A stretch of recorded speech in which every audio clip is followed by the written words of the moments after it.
hear from our guests. Thank you again for coming. First is Marina Shihei. Is it Shihei? Got it right. She. I was practicing.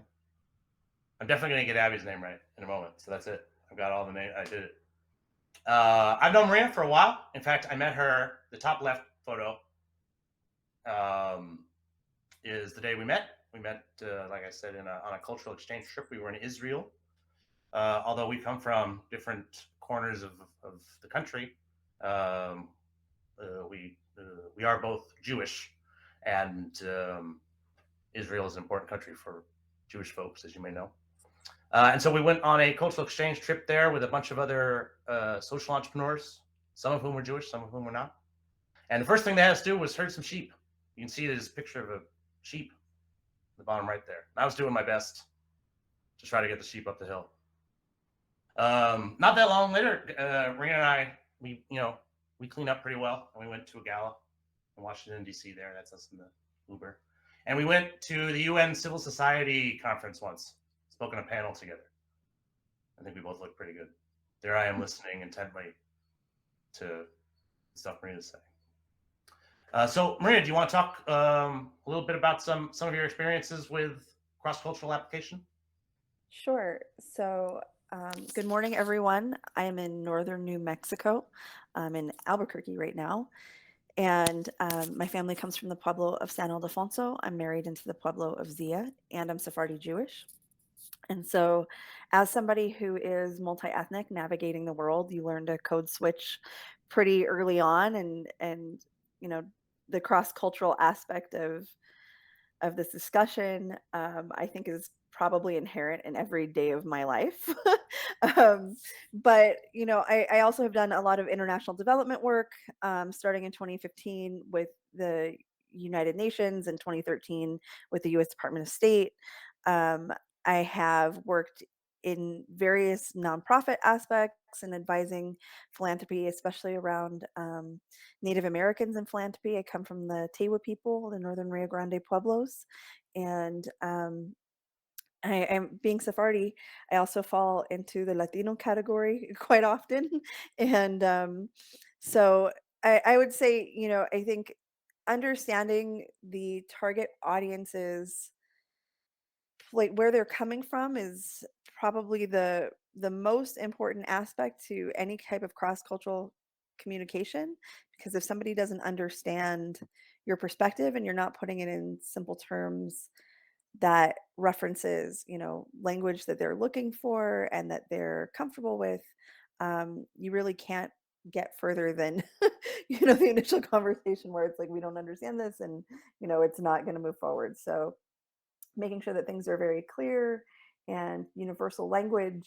Um, one thing that just now I explained that I'm a Tewa person, um, but in grant writing, it's much easier to just say I'm Native American, and not specify altogether, where, like, in unique language that I would prefer, right? Like, my preferences aren't always at the forefront when I'm in a code switch need.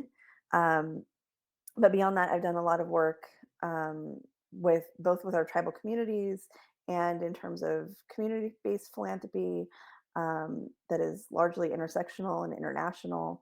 I think from an American perspective, one of the things that gets to be a challenge is that when we do go internationally, we're used to the structural hierarchies that we have internally, and that doesn't apply. And so, coming from outside of the U.S. into any type of U.S. professional space, I think it's also very important to learn about how that works, and how professionals adapt to those spaces here.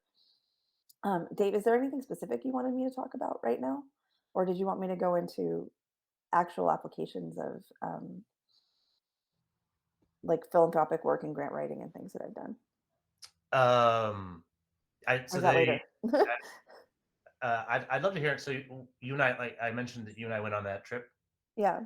They were the folks that put that trip on. It was a foundation, just somewhat relevant. We had to apply to that and everything. And but they must have liked you better than like me. I never got invited back. They asked you to go back and be like a leader on a Yeah. follow-up trip. I'd love to hear Yeah. more about like, and that was with a So group cohort of folks. If you could talk more about that experience. great.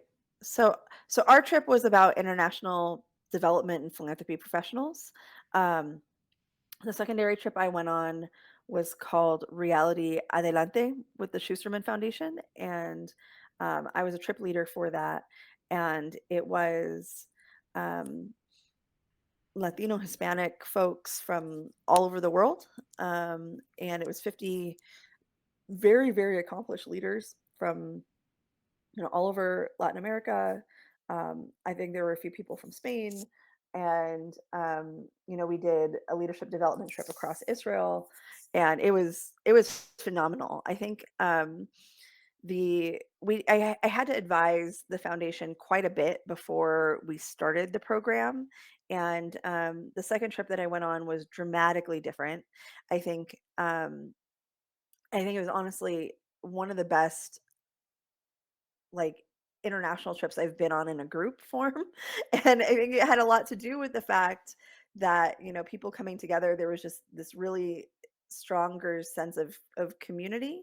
And the way that we explained the complex like the regional geopolitical complexities was just a lot broader and more diverse than we had experienced on our initial trip.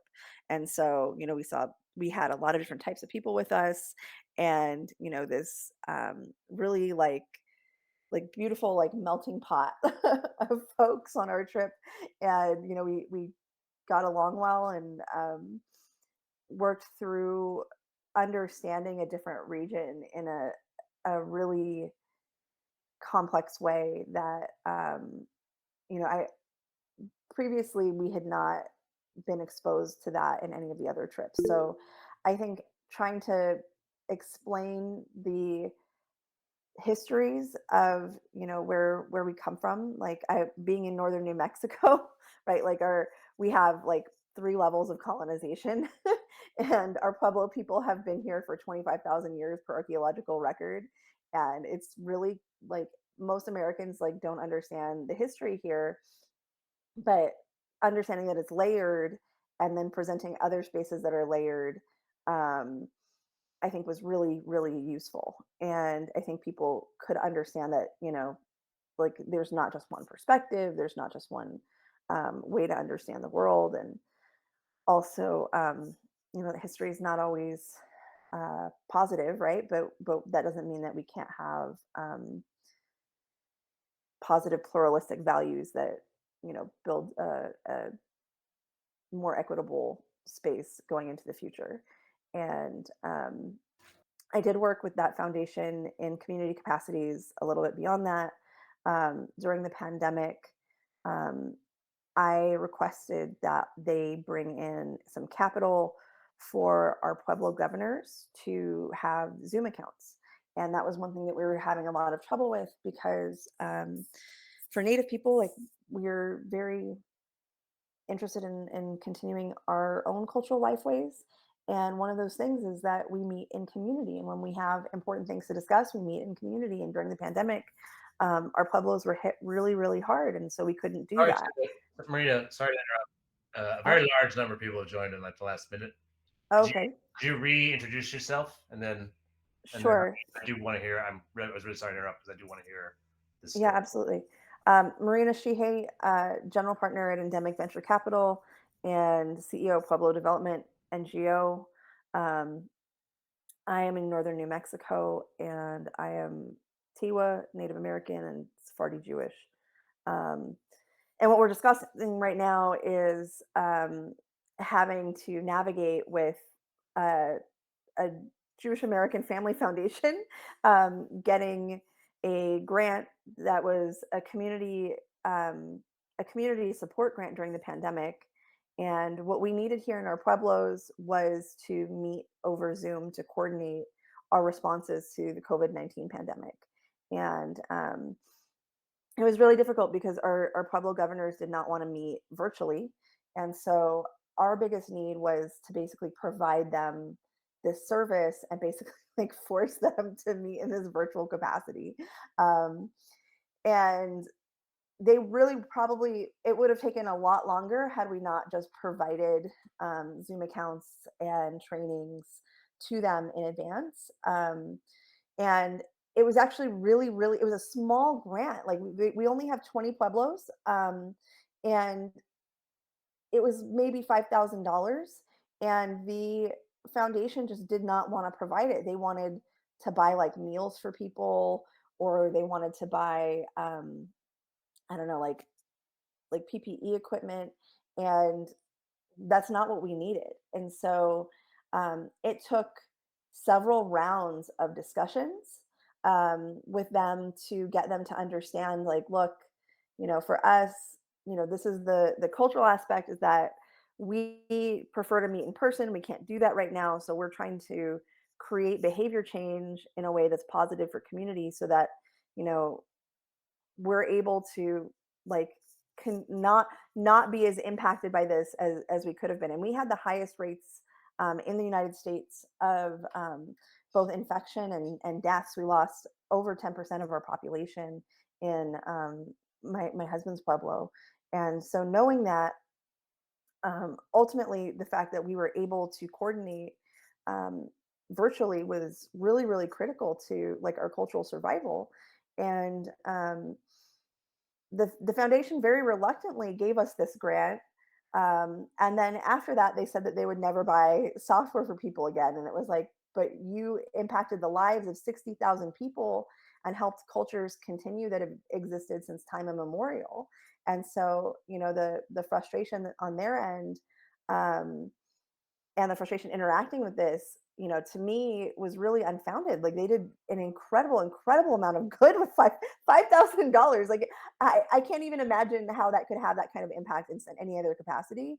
Um, but it was really incredible the outcome from that because they all adopted Zoom. We had our meetings regularly. We were able to coordinate, our response and how we wanted our data interacting with the US and all of these things. So, um, I think getting it to a place of mutual understanding um, is really important. And then also adapting what you're doing so that the impact is in language that they understand and are comfortable with. And I'm thinking they still don't necessarily believe that it had the impact that it did, but it was really outrageous. And like buying meals for first responders is very thoughtful, but those first responders, at the end of the day, like maybe they're touching like 20 different patients in a day, 30 different patients in a day. And this was, 60,000 people and the ability to continue our cultural lifeways. So, um, I'd say don't compromise anything that you're trying to actually accomplish because there are ways to get it done, but it can be a battle sometimes to get the person across the table understanding you. And I really had to go through a number of folks in that foundation to get that very small grant that had And such an it outcome. highlights something that we say often, which is the importance I mean, and this is in any grant seeking, particularly cross cultural grant seeking, in the value of the relationship that you're able to make it a conversation and have that because they encounter some resistance with the grant which they did not expect. Is like often the last thing foundations expect, right? This is just thank yous and plaques for them, right? Yeah.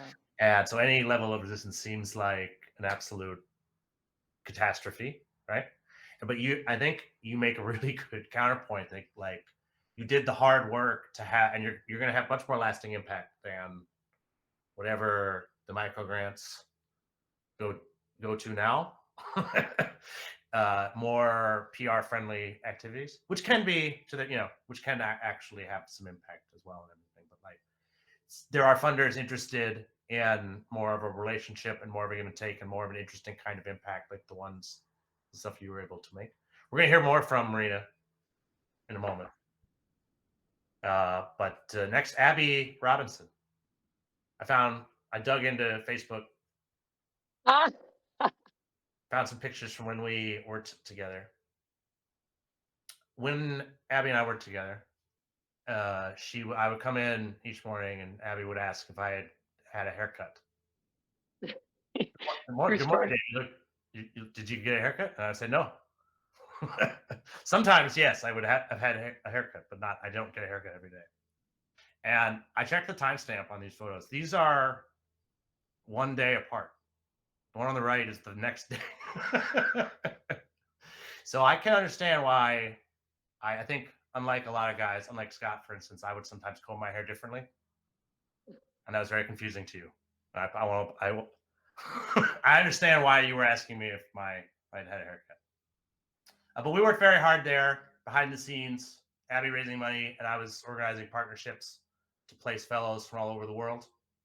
You can see some of those fellows in the pictures here. And Abby's chief role there was fundraising. Also, it's one of the jobs that I've had where I didn't have to MC everything. We had multiple capable MCs at Atlas Core, and actually, Abby probably better than I am, to be honest. And so, without any further ado, Abby, we want to talk about your quite a bit of experience, particularly with Atlas Core, but with some other groups as well. Great. Applying across cultural borders. Excellent. Well, thank you, Dave, for the invite and these flashback photos. And Marina, thank you for your dynamic story sharing. You do bring such richness, and it's beautiful to hear, albeit many challenges along the way. Just a brief insight into myself is, as they mentioned, I was with Atlas Corps for numerous years and working in the international context. I also bring some experience with the Inter American Development Bank. And I did spend some time in Colombia and actually was working for a philanthropic organization. So got to be on the other side. And now I'm currently based out of Montreal, Canada. So bringing some unique perspective there. And I think it's interesting when Dave mentioned about the haircut. It very much underlines my approach to fundraising and how human and how personal it is. And people will say, and I do believe that people fund people, they don't fund organizations. So that's why relationships are so key. And I also take a very direct approach, and this is one that I recommend. I'm very much going to focus on how do you write and communicate effectively so you can encourage more people to fund you. And I actually have 5 key points that I want to share, and hoping that this can break this down for you. This is based on what I experienced and also what I've seen. I've actually served as an advisor for many organizations throughout the world on giving them feedback and trying to help them synthesize their organization and their messaging to be able to better approach funders. And so that's what I want to talk to you today about. And I think one of those key things, as Marina mentioned, is change your perspective, get in someone else's shoes. And you have to think for a second, even though you're asking for money to fund your cause, what you're passionate about, when you're asking for money, it's not about you. It is about that funder and trying to put it into their terms so that they can understand why what you are doing is so amazing, because it is. And so here are these 5 things. Is one is follow the rules. And what does that mean? So when you see a request for proposals or an opportunity, an outline of what a funder is funding, follow those guidelines, especially when submitting a proposal. There are no points for extra creativity. If they say use 12 point Times New Roman font, do it. If they say we want you to answer these 3 questions, answer those 3 questions, answer them in that order. Do not go above the page limit. Do not go above the numbers. There's no creativity. Follow the rules. Second, use numbers. What I have found is that when I'm advising, especially an organization that may be newer or really delving in to have a solid proposal, they're sometimes hesitant to add numbers. And they may have an amazing intervention. Let's focus on education, like literacy. They may say, we are teaching youth to read. And we're not really sure. We've done it with 50 kids. We're not sure if we're going to do it with 100. Well, make an educated guess. because a funder needs to have the context of what they're supporting. And so think about what you think is you're capable of doing and add those numbers.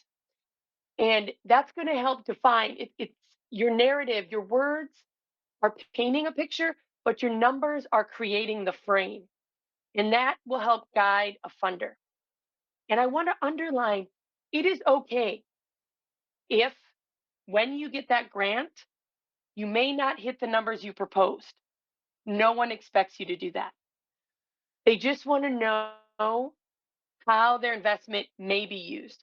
And what does that mean in actual writing? So, for example, our goal is to reach 500 youth to teach them how to read. And of that group, we anticipate that 80% is going to pass the national reading test. And then what'll happen once you get it, you report back on that. And you may say, well, actually, only 300 people enrolled because there were less youth in the area we were working. That's okay. Or only 70% passed, but we're going to improve. So that's where you start that conversation. But the funder knows, okay, this is what you're trying to do. So define those numbers, and really what you're answering is 3 questions. How many overall you're going to impact with your intervention you want to reach? What percent will benefit? No one expects 100%. We don't live in a perfect world. So please do not write 100% of anything, because a funder is going to say that's not true and may disregard your proposal. And then what will change? So will they pass an education test? Will they advance to the secondary level? So decide. So how many, what percentage will actually finish or be affected by that? And then what will change because those individuals were involved? So the third thing is show me the money. Here's another thing is organizations, you need at least 2 budgets. One, you need an organizational budget, and 2, you need a program budget. You do not need fancy software, you do not need QuickBooks, you do not need a fancy accountant. What you need is those numbers to define your organization. Some of you may already have this, which is amazing. Others of you may be emerging. This is a key element where the funder needs to see, okay, how big is this organization? And what are they asking for funding for? And you can use a simple spreadsheet to write this out. And your organizational budget may be the same as your program budget. That's okay. Explain that. And also, you need to explain the context of that budget. So, what is your fiscal calendar? Whether that's a calendar year, January, December. In the United States, I think there's 4 different budgets. People use the US government, which starts October 1. There's like a university budget, which I think starts July 1. You need to define that. Usually a 12-month budget is good. And you just need to explain that. You can have the simple budget, and you also need to show what your expenses. How I recommend making a budget, you start with the expenses. The human time, the resources you need. You don't need to detail it down to like every pencil you buy, but break that down into those sections. And then you need to have your income. Some of that income you may know. Others, there's this beautiful world called anticipated. So this is where you may have applied for 5 different grants, and you can write, well, this is anticipated or this is applied. So then a funder is seeing how you're working or how this all fits into place. So that is the money aspect. The 4th tip is find friends. Collaboration is key. And just as Marina was showing the community aspect, reach out within your communities, within the broader context, going to events like this, such as making connections.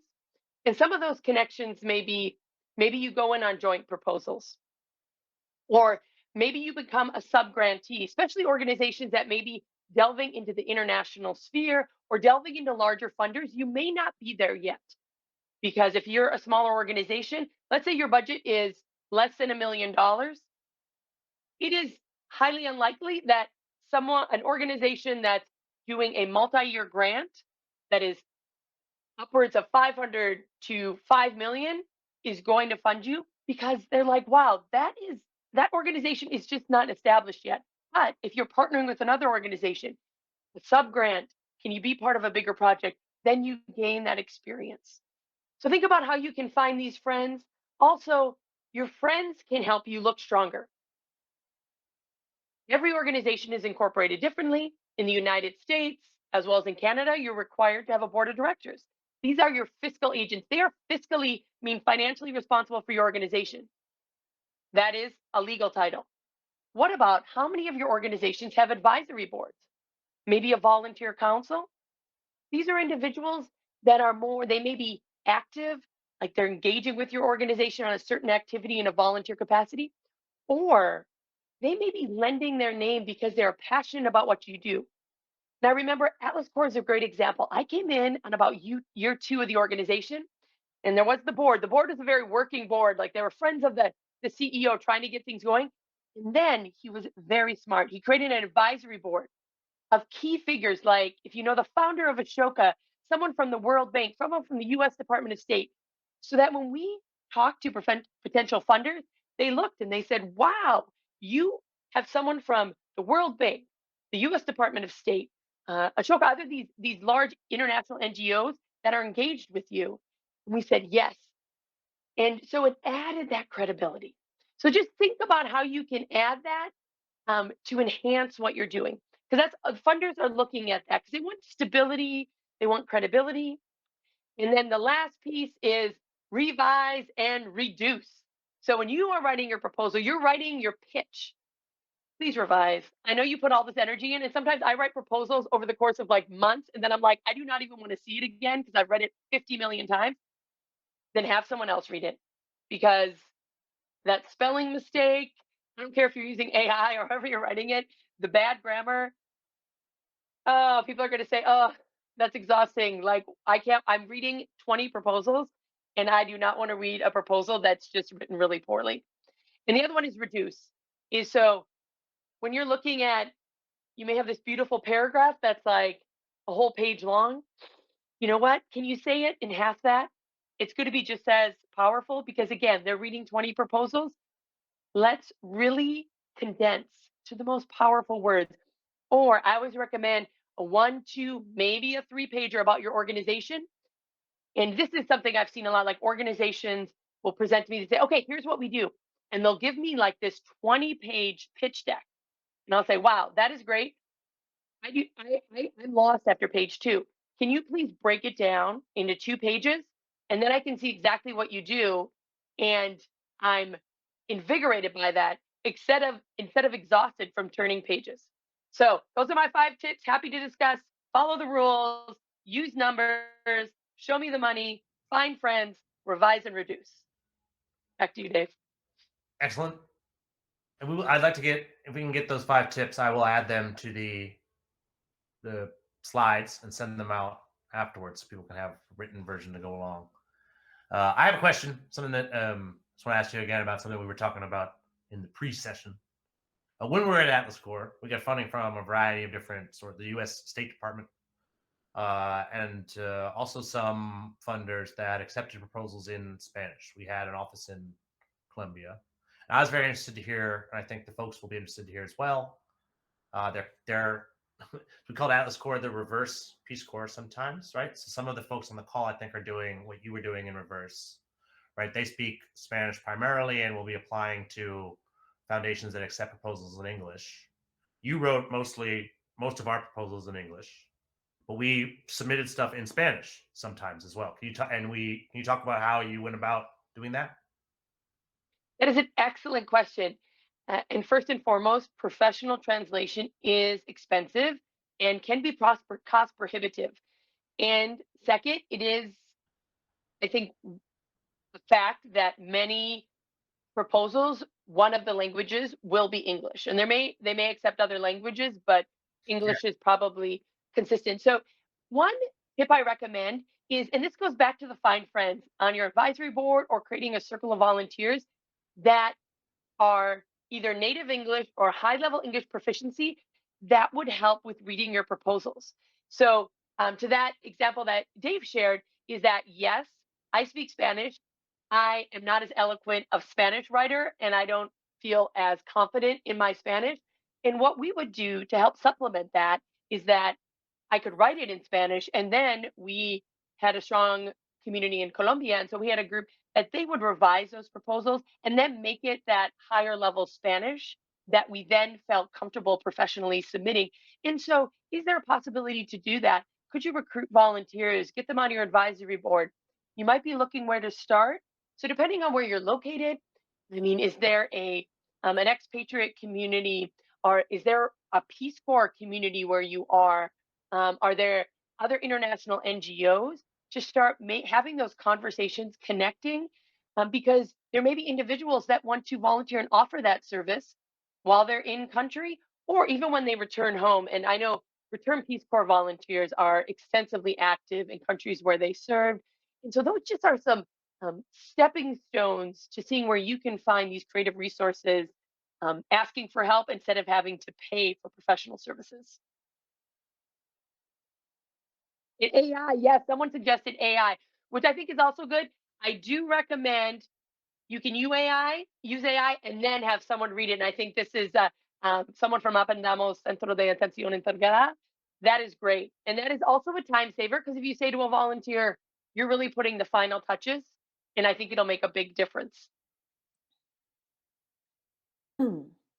I would also recommend putting grant prompts into whatever AI tool you're using in English and letting it generate in English, and then potentially synthesizing some of that language into anything that's translated, because a lot of the translations are just really terrible and don't get your point across. So if you're looking at something that's been generated in English and see what you're trying to convey, I think that's also just a way to navigate on your own if you don't have that big advisory group around you. It's we're fortunate to live at a time where our HR needs are being met by machine learning a small bit. So I would look at synthesizing. I think that's really important to generate in English as well.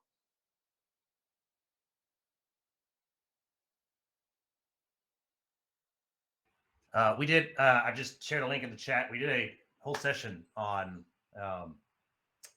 GPT and grant writing, and for sure, it can be very beneficial. One of the things to remember with that is that a lot of grant making processes have multiple steps, and something might work very well for getting through the shortlisting phase, right? And then an entirely different group of reviewers might be reading it at the end, at the final decision making phase, and they might want a more human and specific proposal. However, it is an incredible, I would highly recommend this workshop. Kyle, one of our evaluators who ran it, has been using it successfully, particularly for folks who are writing in a second language. I think that's probably where it is most useful, is basically as a better translator. We've reviewed many proposals here that were quite obviously run through Google Translate, and it'll come up in the feedback report. People will point out the awkward sentences and stuff. And I think, like Abby pointed out, the program officer who has to read 40 proposals is going to be particularly bothered by it. And they need reasons to cut most of those 40. So you don't want to give them those reasons. We here at Unfunded List came up with some tips for cross-cultural grant seekers, and also in case there's any grant makers listening, hello. And we've got some tips for you as well. First, for our grant writers, this is, I'm verbose. I spent quite a bit of time cutting these down last night. We will send them out afterwards. In general, I would love to hear the panelists' thoughts on each one. I think we can go through quickly. You can, if you just want to give me a thumbs up or thumbs down on each one, add some extra thoughts there. And then we'll have some time at the end, questions from the folks in the audience. I think we might have questions in both English and Spanish. Hopefully that'll be fun. Thank you for sharing so far. And this is something that I think is absolutely true. And I'd like to hear Abby's thoughts about this first one, because this is something I have noticed with American grant writers. America is a big country. And I know, Abby, you are from a part of America called the Midwest. And I think culturally in the Midwest, bragging is inappropriate. Would you agree with that? So you're Yes, wholeheartedly agree. And also, I found that shared across borders, and that's one tip. I wholeheartedly agree with this one. I would say you need to brag more about what you've achieved or who you are. And this is Atlas Core is a great example. As I mentioned, I came on in year two, and international exchange organization, and then there for 13 years. So this bragging and our credentials changed significantly in that we had staff who were like, right out of college, and the credentials were small, but we were like, okay, what's important? Oh, all 50% of our staff did AmeriCorps, which is a US government sponsored service, volunteer service opportunity. Okay, let's say we know how that works. Um, let's mention that our founder was with the US Department of State before he started this organization. And so we look at, and then the advisory board, like we could say, okay, well, on either our board of directors or the advisory, so we could pull that together. And then as we grew, it became easier to brag and saying, our chief operating officer has been certified for 5 years as an international exchange administrator by the US Department of State, because that was true. Whereas in our second year, well, our staff had been certified for 2 weeks. So that wasn't anything to brag about. So think about that. And if someone's been an educator, if you're doing back to that literacy example, if someone, sí, yo puedo hablar un poquito en español, si estamos hablando de educación, si hay alguien que tiene como 2, 3, 5 años de ser maestro en la comunidad, ustedes pueden escribir, ay, mira, una persona lleva como 5 años de ser maestro. This person has 5 years of being a teacher. So think about those things that can really make you look good. Marina, you have a lot to brag about. Do you have anything to add about bragging tips for how to brag? Just making sure to quantify, and this was mentioned by Abby earlier, just making sure to quantify everything in a data narrative and an outcomes narrative. Um, saying that you attended a program or a part of a fellowship or all of these things are wonderful and great, but explaining to a reviewer that the fellowship had, I don't know, 10,000 applicants and they picked 6 people, right? Like that's, something that is a really clear narrative of, why what you did was important. Or, that you've launched a program within your organization and, had it created, I don't know, 15 different jobs, and those brought in, an additional $30,000 a year per individual. Whatever the outcome is, figuring out the way to state that, that shows that you're connecting um, your plans to outcomes. I think any grant reviewer really needs to see that you are constantly thinking of all of the ways that whatever capital is allocated can have those community or organizational impacts, and then making sure that your story is told in a way that isn't overly humble. I think that can be really difficult, right? Like this is something that's fairly counterintuitive, is speaking about ourselves in a way that's in a little, it feels inflated, but it's not. This is what they need to see and what they expect from you. um but trying to figure out how to share those things to show your unique value proposition to the organization and really what you hope to accomplish. Yes, absolutely. One thing that's not these are tips for grant seekers here, and one thing that grant seekers do ask often that I'd like to go to both of you before we look at the grant maker tips is, right, how do you find groups to apply to? This is probably one of the more common questions we get here at Unfunded List. And for certain folks, it's going to be much easier. It might be very obvious who funds on that topic. And if you're working locally, then it'll be local funders, so you have a smaller range to look for. And also, it's easier to physically get in front of them if they physically live in your communities, right? Do you have any tips for folks that are looking for funding over like that's coming from thousands of miles away? You're both muted. Abby, in particular, I'm interested to know. And we got a decent amount of funding from not just the U.S. State Department, but like embassies and right agencies like that. How does one tap into those kinds of opportunities? Yeah, a couple recommendations, and you can Google. There's different search engines, but when thinking, kind of more the human-based approach, is one, look at other organizations that are in your space, whether they are literally in the same community or whether they're peer on that social issue you may be focused on, and look at who's funding them. So you can look at their website, look at annual reports, and start researching those foundations. Because that might be a great place to start. As I mentioned, the Find Friends, the number 4 recommendation, is talking to those entities. If you know people in those organizations, ask them for advice and say, who do you we're working on literacy, we're working on this social issue. Who do you recommend that funds this space? And also researching who's funding them. And the saying goes, if you want money, ask for advice. And if you want advice, ask for money. And it's so true. Is go into these conversations when you're talking to potential funders, ask them for advice. Like, who would fund this intervention? Who do you think we should approach? And also looking within even your own community.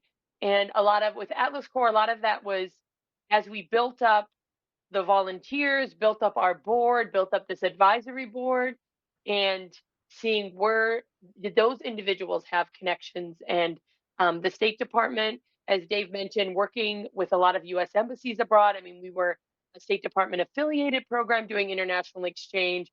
Our founder had come from the State Department. And so that was a natural to look at, okay, how are they funding? And it took a lot of conversations. And it took learning that style. So it wasn't something that happened overnight, but you start building that up.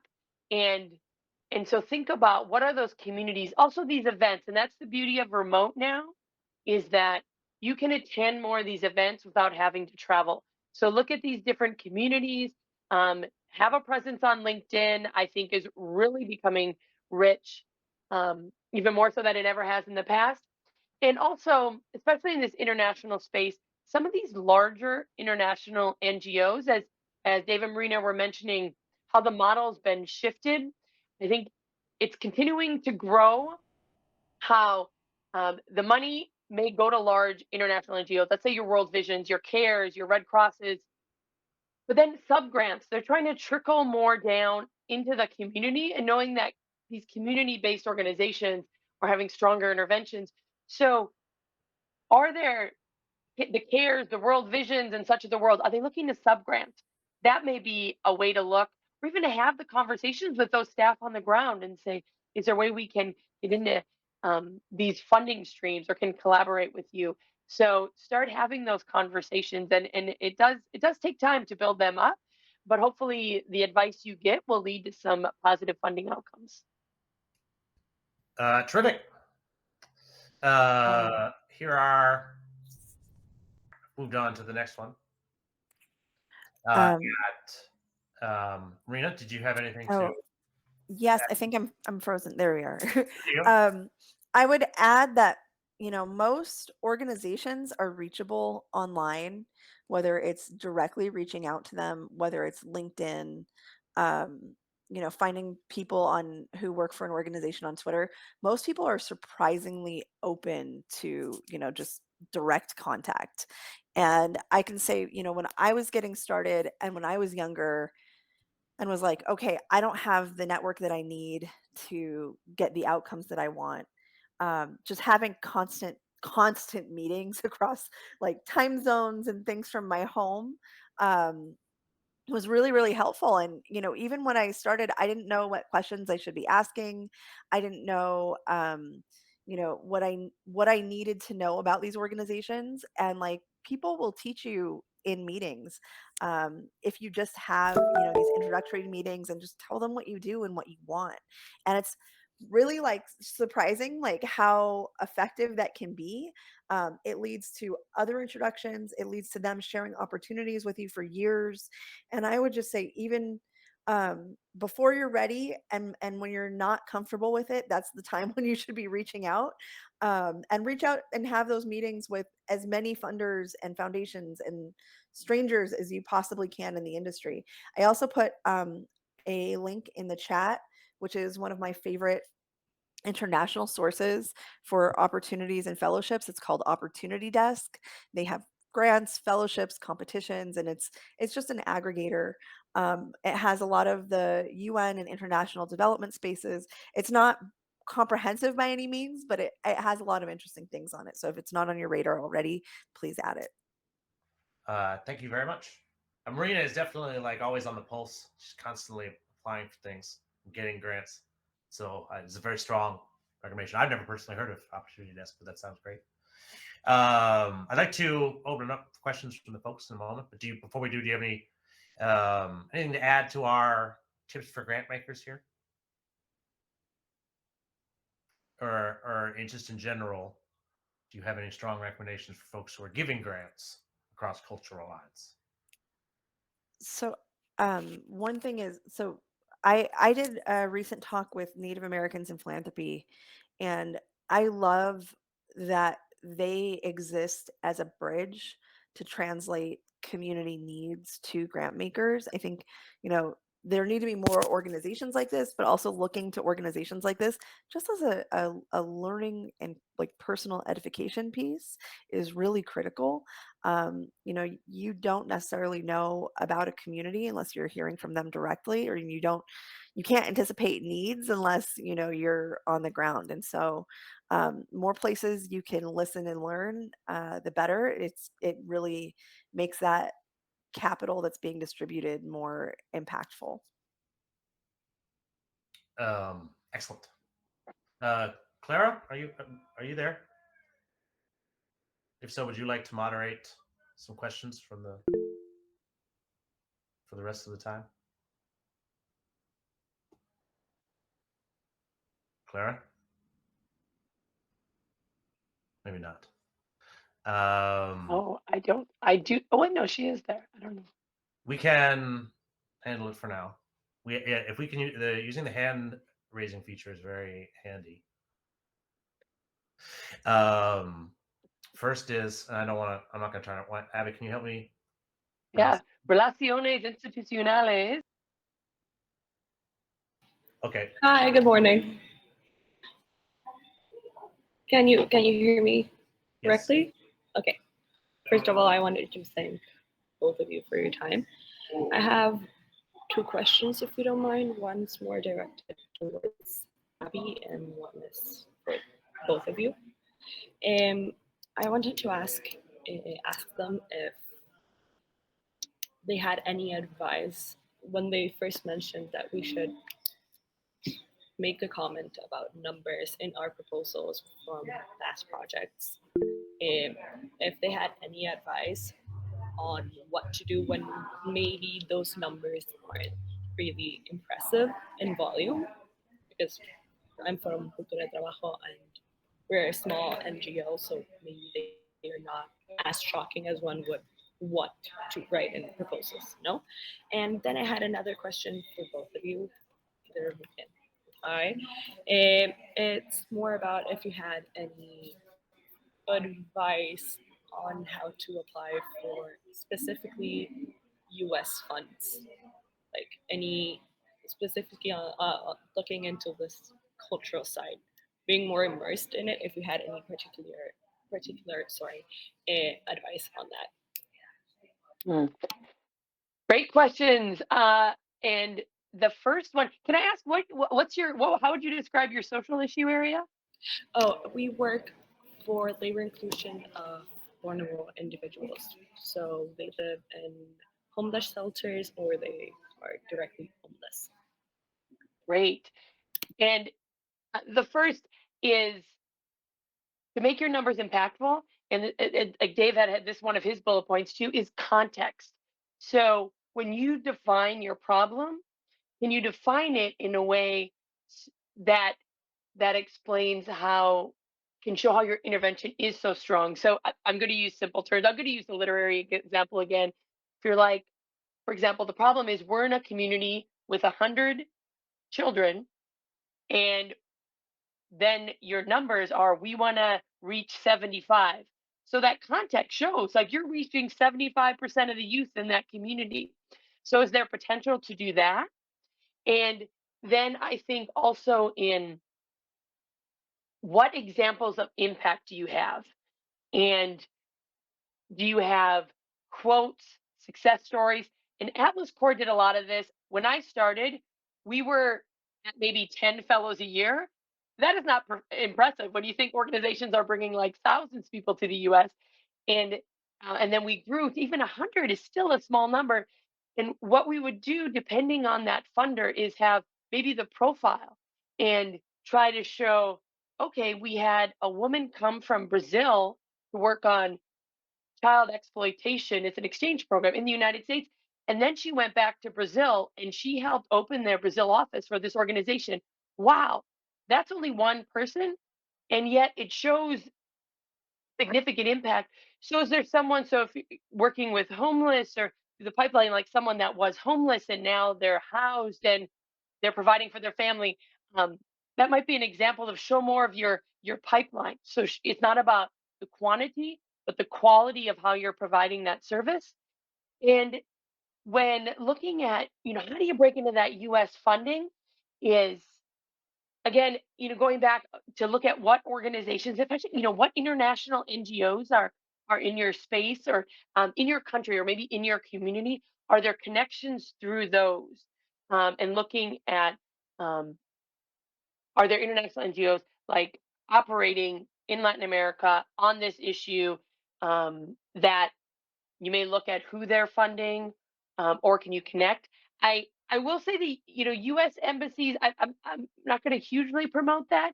It may be a starting piece because one trend I've seen over my 13 years with Atlas Corps is that embassies have been more interested in small grant programs to really fund hyper local organizations.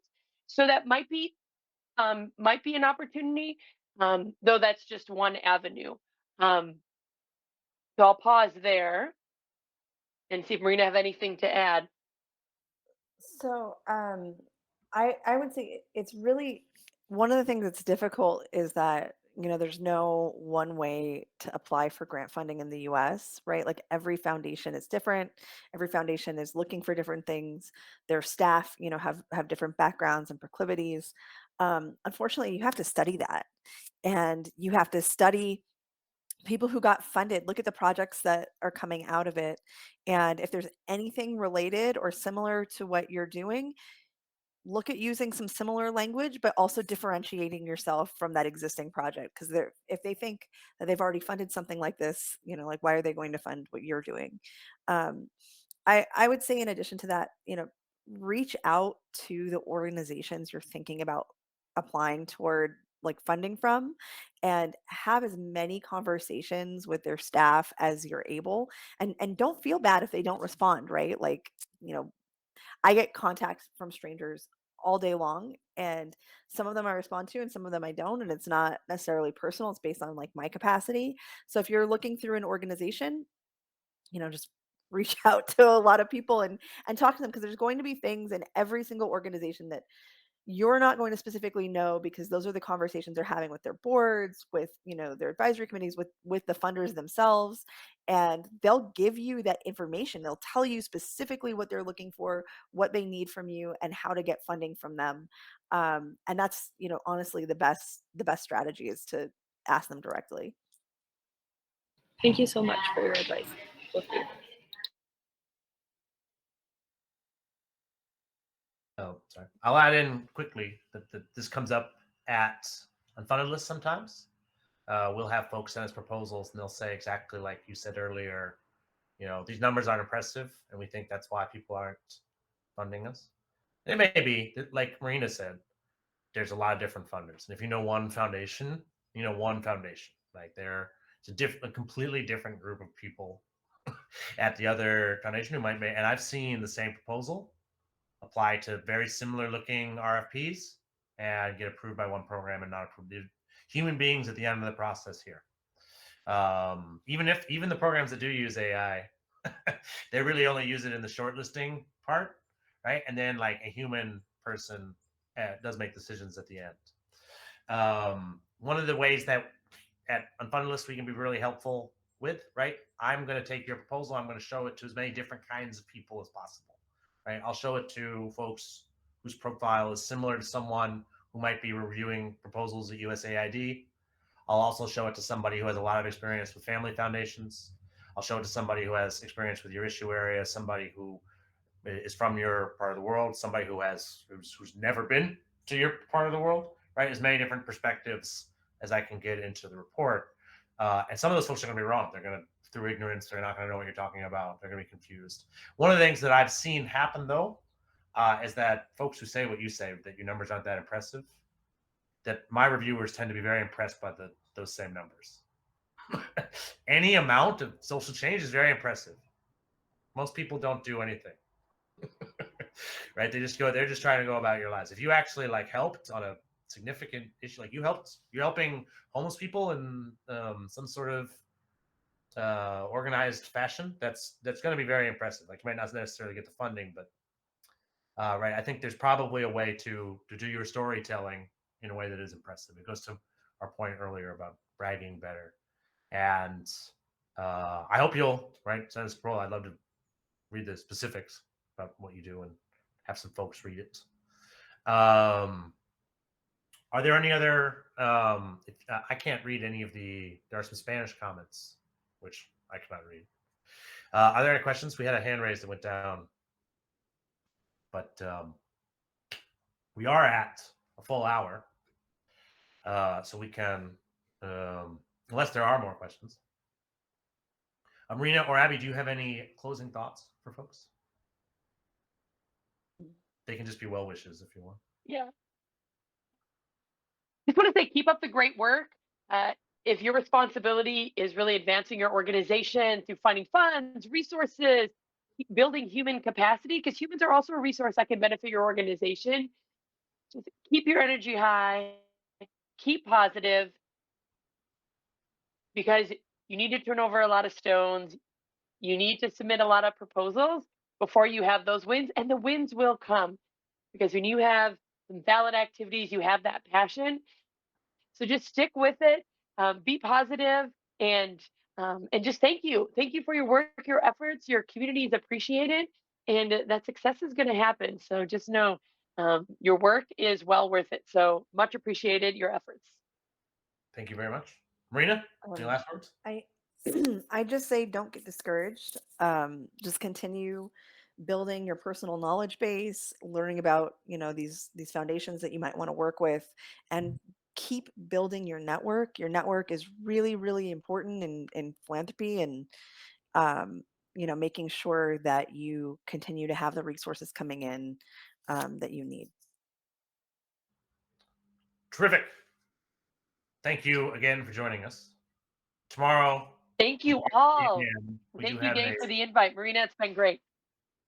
We do have a QA tomorrow that is entirely in Spanish, with a speaker who speaks Spanish can answer questions.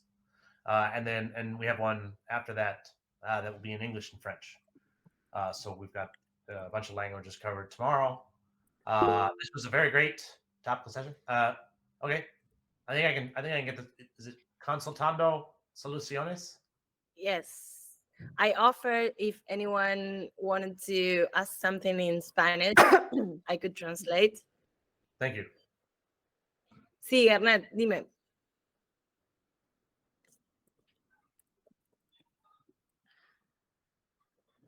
Hola. Debes estar remuteado, tenés que habilitar tu micrófono.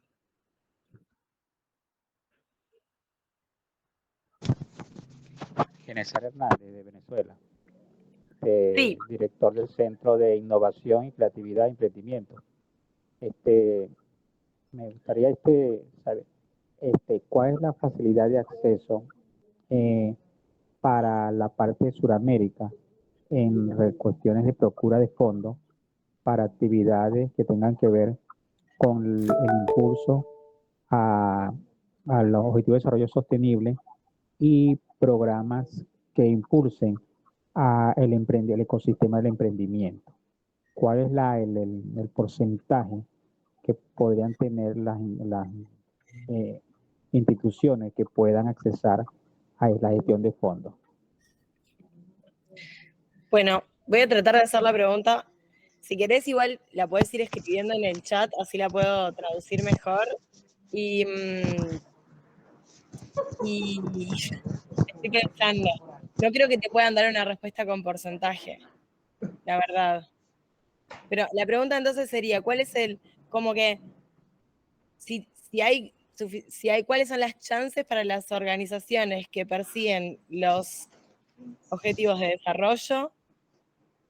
Perdón, ¿me la podrías repetir? Ok, ¿cuál es la posibilidad que tienen las organizaciones de Sudamérica Okay, para poder... I will translate step by step. So, what are the chances for Latin American organizations? Sí. Yeah. Continúa. O sea, seguí contándome la pregunta que yo la voy traduciendo parte por parte. Ok, entonces, bueno, ¿cuál es la posibilidad de acceso a procura de fondos para los países de Sudamérica, instituciones que están en Sudamérica, Venezuela, Colombia, Ecuador, exactamente, para accesar a fondos exactamente en los tópicos de desarrollo sostenible, ecosistemas de emprendimiento, innovación tecnológica y impulso a la red de mujeres emprendedoras, exactamente esos tópicos?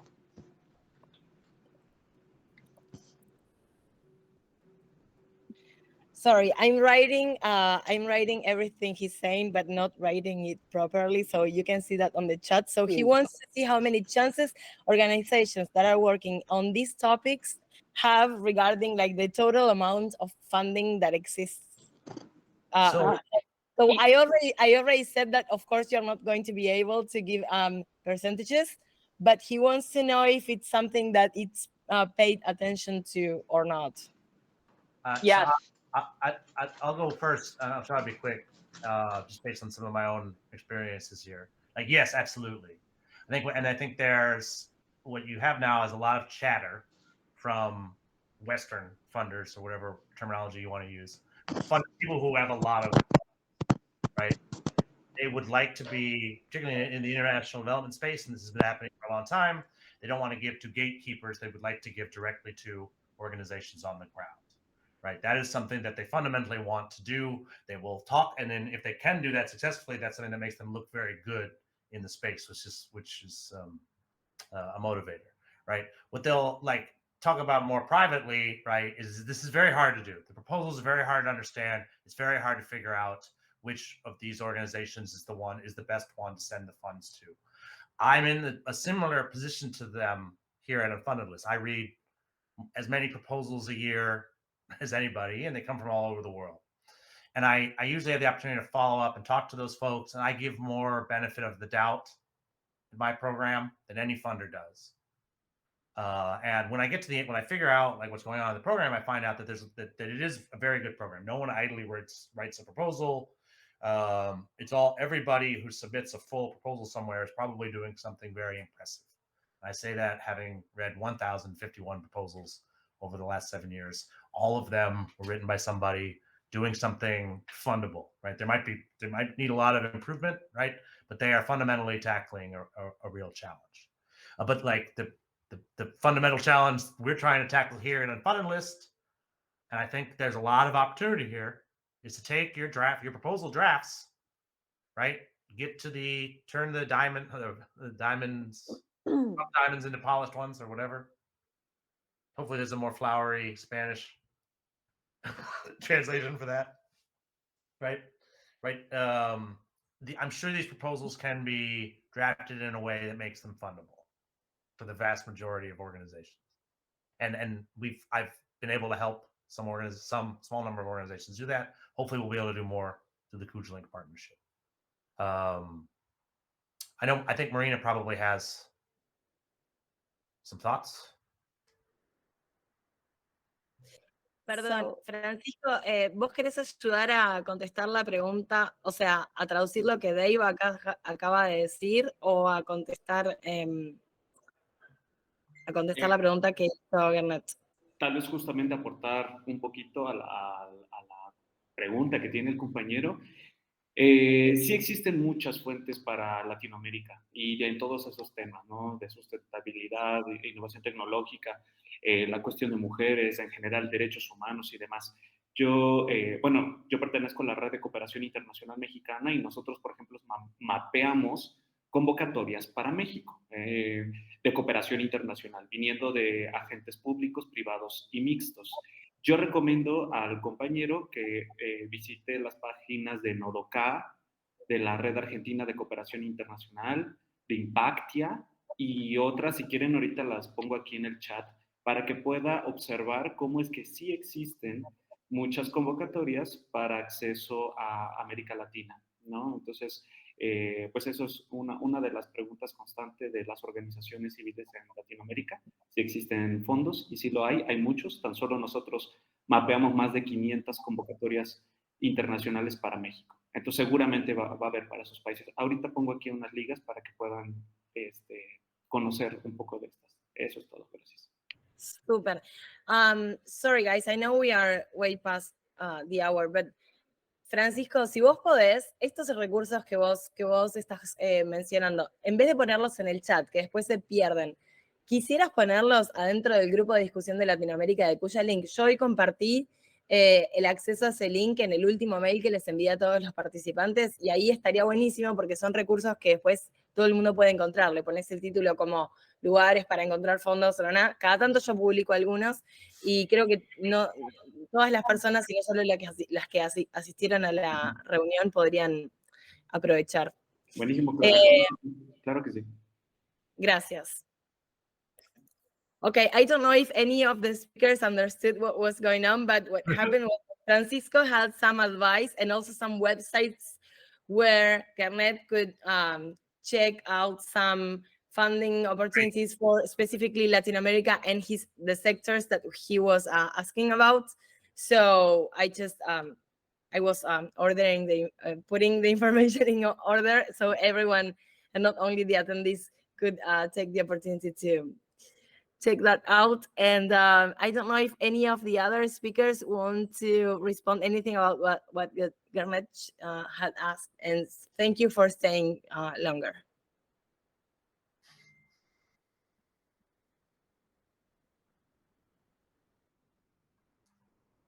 Marina, did you have anything to add to that? I'm not super sure the answer to that, so I think it is a big challenge. To Abby. It was actually I remember it was something we were talking about, like when we were on the trip where we met. Also, I remember you, me, and Danielle, were still working at McKinsey at the time. We're talking about why like American foundations can't really fund in Latin America very well. I think language. It's as simple as language is like a primary reason.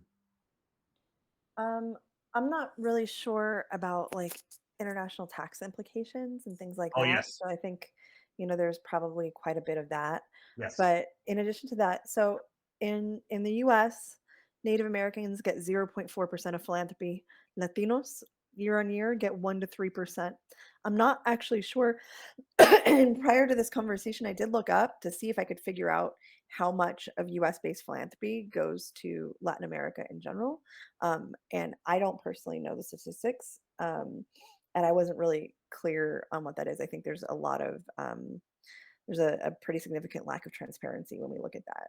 And so I don't really know the workaround for that, other than knowing that there is significant application bias, and knowing that like we have to work around that, right? And trying to figure out like where where those opportunities are, and also understanding, like, looking at foundations that have never funded in Latin America and being like, okay, the reality is they probably won't fund the project and it's probably not worth my time. But talking to people who are there is also really important to see if that's changing or if that's possible. Historically, it has been very heavily tied to the church, one particular church, but in general, religious giving has dominated American-based giving to the region. The most, including foundations. So the Conrad Hilton Foundation comes to mind. They work with the Like Catholic Sisters Network, right? So it's nuns on the ground identifying their grantees, which is one of the better examples of this happening. And in fact, Conrad Hilton Foundation is a partner with Kujalink. We should mention they're also working with Kujalink to try to be able to better fund in the region. There is some very slow movement to try to get better at this. Is the general takeaway. I think there's a lot of it's a steep climb, and probably a deep enough topic that we could do a whole nother webinar just on that alone. And we are, as Clara mentioned a couple times, like we're 15 minutes over. We really appreciate the speakers staying long. Obviously, a topic of great interest to a lot of folks. Thank you, everybody. Thank you, Clara, for the translation and for all the marketing help and everything. Thank you, David, for recording. And I believe we can call this a wrap on cross-cultural application. Thank you very much. Thank you. Have a great rest of your day, everybody. Clap, clap, clap. Thank you, David.